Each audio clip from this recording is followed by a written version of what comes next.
Hi, thanks for watching the 5280 channel. This is Tony Ramos, licensed realtor in Colorado. Let's talk about a recap of what happened in 2019 and how we compare.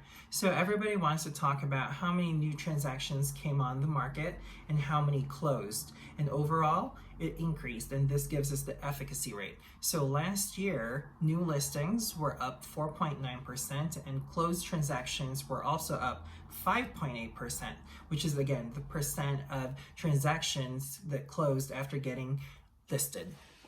Additionally, in 2019, 83.4% of what was listed closed, which is 1% up from 2018. Average days on market overall increased. I'm pretty sure everyone noticed that a lot of listings were sitting in the market longer. This number is 24% increase up from 2018. We also saw fewer transactions getting under contract in under 7 days, which is slightly slower than 2017 and 2018. But compared to 2007, 2008, during the recession, we're still in a good place. Let's talk about appreciation real quick. And this is a hot topic for everybody because I'm pretty sure it's kind of uniform and the same across the nation, but specifically in Denver, we are no longer seeing, or we don't see the 8 to 9% rate of appreciation anymore compared to several years. The rate of appreciation in Denver hovered in the 3%. So that's still good. It's not in the 8 to 9%, but it's still good, in the 3%. Now, let's talk about why that is, and there's a couple of factors that played into this. So the first one was the interest rates. Interest rates, for the most part of 2019, were up.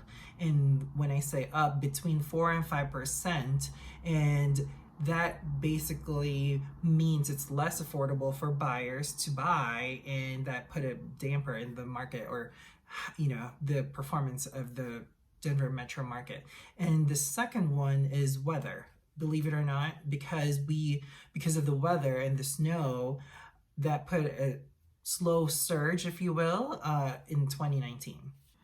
Now, I know everyone's freaking out about the 3% appreciation rate, and I want to put this in perspective. So 10 years ago in 2009, basically between 2009 and now, or 2019, that median rate of appreciation was over 110%, and the average rate of return increase was 99%. So it's still amazing, right? That's why we're seeing a lot of values in homes compared to 10 years ago. They've doubled.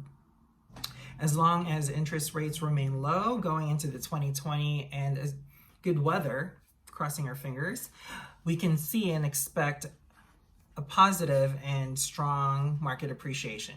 Here's another amazing and crazy stats for you. So last year, sold volume was up over 25 billion, which was a 9.3 increase from last year. And in perspective, again, 10-year comparison, over 180% increase from 10 years ago. Month supply inventory ratio of buyers to sellers still remain low. Generally speaking, still below 2 months. And basically that's still a very much strong seller's market here in the Denver metro. And currently we are at 1.8 months of inventory. So generally speaking, just to put this in perspective, a balanced market, buyers and sellers, is about 6 months of inventory. And yeah, we are less than 2 months. And so basically, actually, I recently learned this. So about 4 or 5, closer to the 6-month range is when we start to feel and experience more of a buyer's market here, particularly in Denver. Last year, the inventory was 1.4 months, which increased 27% in 2019, but that's 0.4 months of inventory that increased.